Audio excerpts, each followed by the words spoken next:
ಜಪ್ತಿ ಮಾಡಿದಂತ ಹಣ ವಾಪಸ್ ನೀಡುವಂತೆ ಸಲ್ಲಿಸಿದಂತ ಅರ್ಜಿ ಏನಿತ್ತು ಅದನ್ನು ವಜಾಗೊಳಿಸಲಾಗಿದೆ. ಡಿಕೆ ಶಿವಕುಮಾರ್ ಆಪ್ತ ಸಚಿನ್ ಸಲ್ಲಿಸಿದಂತ ಅರ್ಜಿ ವಜಾ ಆಗಿದೆ. ಈ ಜಪ್ತಿ ಮಾಡಿದಂತ ಹಣವನ್ನ ವಾಪಸ್ ಕೊಡುವಂತೆ ಅರ್ಜಿ ಸಲ್ಲಿಸಲಾಗಿತ್ತು. ಡಿಕೆ ಶಿವಕುಮಾರ್ ಆಪ್ತ ಸಚಿನ್ ಸಲ್ಲಿಸಿದಂತ ಅರ್ಜಿ ಇದು. ಇದನ್ನ ಈಗ ವಜಾಗೊಳಿಸಲಾಗಿದೆ.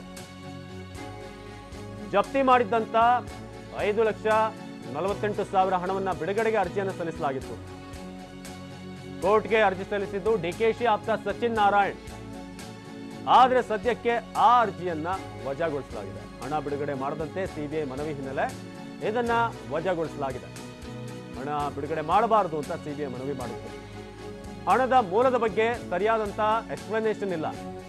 ಎಲ್ಲಿಂದ ಬಂತು, ಇದರ ಮೂಲ ಏನು, ಯಾವುದ್ರದ್ದು ಒಂದು ಎಕ್ಸ್ಪ್ಲನೇಷನ್ ಕೊಟ್ಟಿಲ್ಲ, ಅವ್ರು ವಿವರಣೆ ಕೊಟ್ಟಿಲ್ಲ.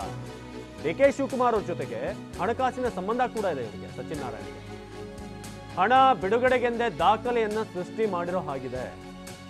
ಇದನ್ನ ಬಿಡುಗಡೆ ಮಾಡ್ಕೊಳ್ಬೇಕು, ವಾಪಸ್ ತೆಗೆದುಕೊಳ್ಬೇಕು ಅಂತಾನೆ ಈ ಡಾಕ್ಯುಮೆಂಟ್ ರೆಡಿ ಮಾಡಿರೋ ಹಾಗೆ ಕಾಣಿಸ್ತಾ ಇದೆ. ಹೀಗಾಗಿ ಅದನ್ನು ಯಾವುದೇ ಕಾರಣಕ್ಕೂ ಬಿಡುಗಡೆಗೊಳಿಸಬೇಡಿ, ಇದು ಸಿಬಿಐನ ಮನವಿ.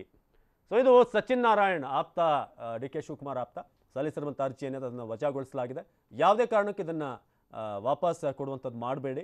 ಯಾಕಂದ್ರೆ ನಮಗೆ ಡೌಟ್ ಇದೆ, ಈ 5.5 ಲಕ್ಷ ಹಣ ಏನಿದೆ ಅದಕ್ಕೆ ಬೇಕಾದಂಥ ಡಾಕ್ಯುಮೆಂಟೇಶನ್ ಏನಿದೆ ಅದು ಪ್ರಾಪರ್ ಆಗಿಲ್ಲ, ಸರಿಯಾಗಿಲ್ಲ. ಅದು ಬೇಕಂತಾನೆ ಇದನ್ನು ವಾಪಸ್ ಪಡ್ಕೊಳ್ಳೋದಕ್ಕೆ ಒಂದು ಡಾಕ್ಯುಮೆಂಟ್ ರೆಡಿ ಮಾಡೋದು ಆಗಿದೆ ಅಂತ ಈಗ ಸಿಬಿಐ ಅದಕ್ಕೆ ಆಕ್ಷೇಪವನ್ನು ಸಲ್ಲಿಸಿದೆ.